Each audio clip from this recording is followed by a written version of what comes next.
Last week sa Behind the Clash, Based sa botohan, ang napili ng Next Gen Power na umalis ay sina Bian at Donel.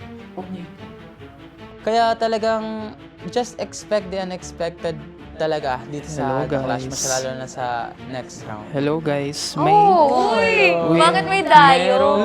may dayo. Ano meron to? akong envelope for Louis. Okay, so, Soundwave Squad, mula sa kanilang dalawa, pumili kayo ng isa na magiging miyembro ng inyong grupo. What? Ang hindi nyo mapipili ibabalik bilang kagrupo ng Next Gen Power. Sino sa dalawang pipili nyo maging kagrupo?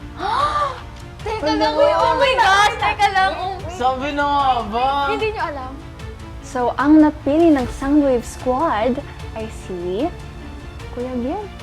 Thank you guys for choosing me and I'm now a part of Soundwave Squad! Si Bien from Next Gen Power ay nalipat sa Soundwave Squad. opisyal nang nagbukas ang Round 2 sa Clash Arena at isang pasabog ang gumulat sa lahat ng Teen Clashers. Ito ang Round 2! Kakampi o kalaban! Balikan natin ang mga nangyari sa loob ng Clash Room ng Next Gen Power bago nagsimula ang tapatan sa Clash Arena. Lahat ng yan tutukan dito sa Behind the Clash.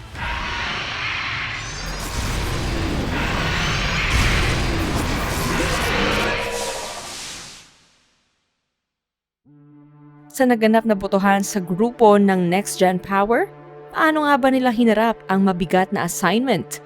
Narito ang buong kwento. Grabe po talaga ang mga pinagdaanan ng Next Gen Power kasi when we had to vote, I already had to apologize to the two persons that I voted. It's really an emotional roller coaster for the Next Gen Power. Wala akong gustong tanggalin dito. Ikaw? Sino? Sino yung isa? Hindi ko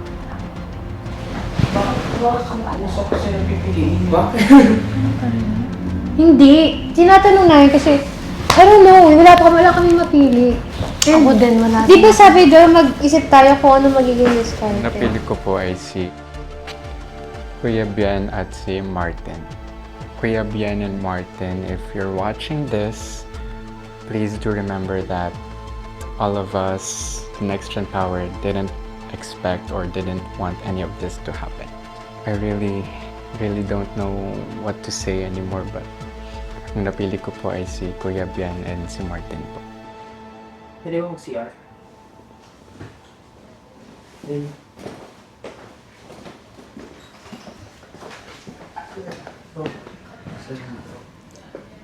Kung Martin is never a choice. Never a choice yan tatanggalin.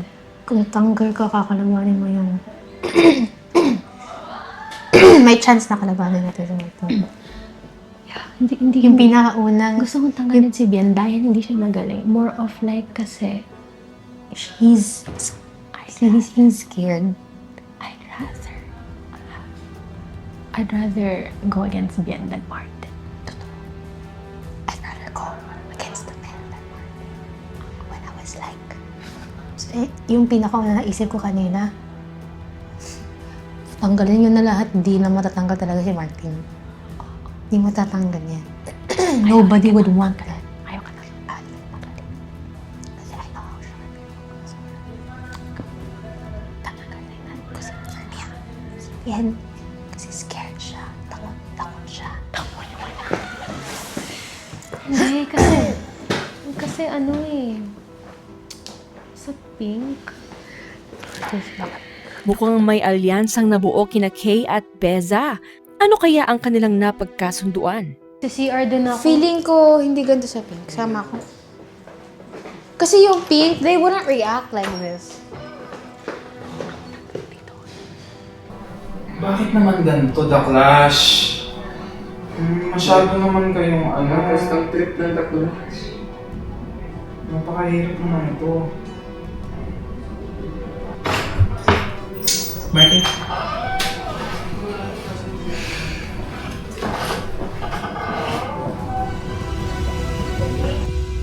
Ang napili ko po ay si... Hirap po pumili eh. ay si Donald po and si Kuya Bien. Kasi I know magaling po silang dalawa and ang hirap po lang po talagang mag-decide kung sino po talagang tatanggalin eh. Kaya I'm just so speechless po eh.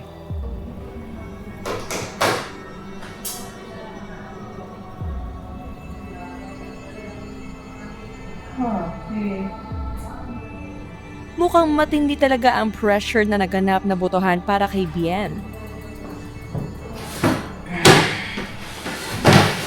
Guys, ako lang mag-isa dito.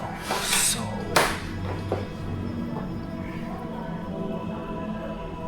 ayoko yung nangyayari ngayon kasi we're a team eh. Ayoko silang makalaban, ayoko pa silang makatapat now. Pero I have to choose. Sino?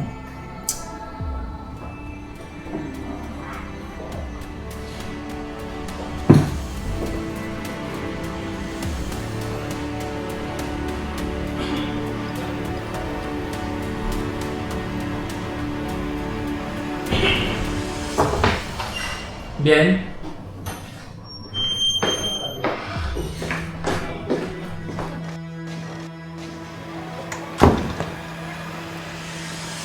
Ang napili ko po ay si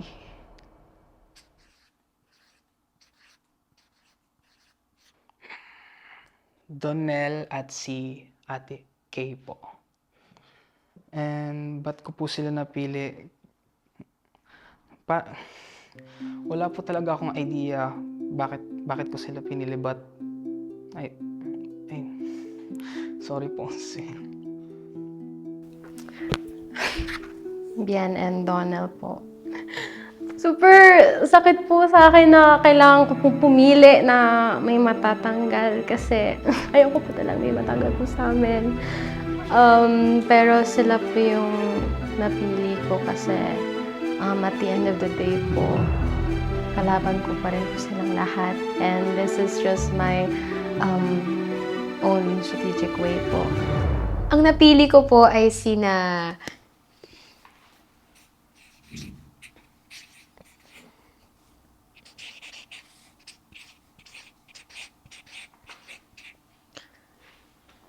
Bien at Donel. Si Bien po talaga. Yun po talaga yung isa sa mga kasama ko po na una ko po talagang naging ka-close po. And naging safe po yung feeling ko dito kasi alam ko nandito po siya eh. Pag hanap ako ng room, saan po si Bien? Saan po si Bien? Opo, si Bien po talaga. Sa grupo namin, kailangan namin ng hindi takot para lumaban. Bien is a really good singer. Hangang-hanga ako kay Bien. Hangang-hanga ako kung paano niya ipadala ang message ng kanta sa ibang tao. Pero knowing Bien, alam kong nag-aalinlangan siya. Nag-aalinlangan siyang ipakita kung sino siya dahil natatakot siya minsan. And kay Donel naman po, wala po akong masabi kay Donel. He's a really good singer. Lahat po talaga. It's really unexpected na magtatanggal po kami ng dalawa. Pero why Donel is because I think hindi ko pa po kasi nakikita talaga yung mga techniques ni Donel.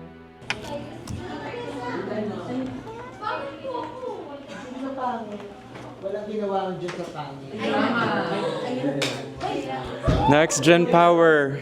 Gen Power daw. Gen Power. Next Gen Power, I am back. I'm back!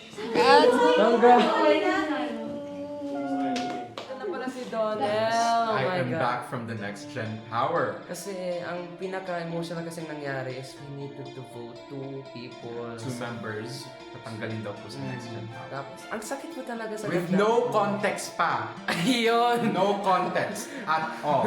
Opo, and ang dami pa talaga na yan. Kasi it's very hurtful sa amin. Kasi ang tagal ng kasama ko itong mga to and our connection has been very strong po talaga. Especially the bond that we created. Yes po. And so sadly na kailangan mag-move si Bien sa ibang team. And so luckily, Donald is back. So how are you feeling, Donald?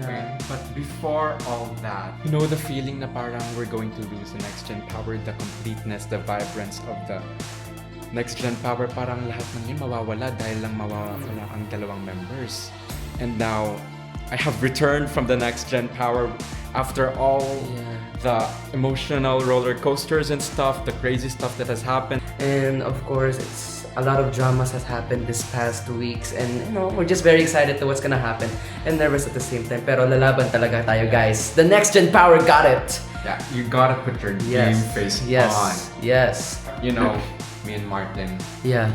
We're bros. Yes. And we're gonna do our what best. we always do. Yeah. Exactly. Matira talaga ang matibay. Oh! Martin! Martin from Next Gen Power, please join us here.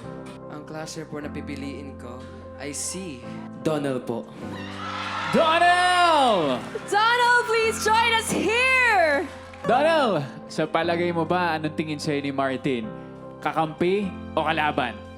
Sa tingin ko po ay kalaban.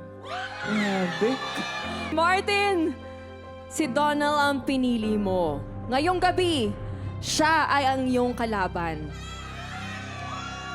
Okay, Martin and Donald, kayong dalawa ang unang maglalaban ngayong gabi at isa lang sa inyo ang makakabalik sa top of the clash. Ito ang round 2, kakampi o kalaban. Martin versus Donald. Let the teen clash begin! Okay pa ba kayo, Teen Clashers? Ganyan talaga dito sa The Clash Teens. Pasabog kung pasabog. Kaya dapat matatag ang inyong puso. Makaapekto kaya ang naging botohan sa gumagandang samahan ng Next Gen Power? Yan ang dapat niyong tutukan sa mga susunod na araw. Kaya siguraduhin nakatuto kayo pagpatak ng 5:10 PM sa Kapuso stream at the Clash Teens YouTube page every Wednesday, Thursday, and Friday. At para lagi kayong updated, make sure naka-follow at subscribe na kayo sa lahat ng social media accounts ng The Clash Teens.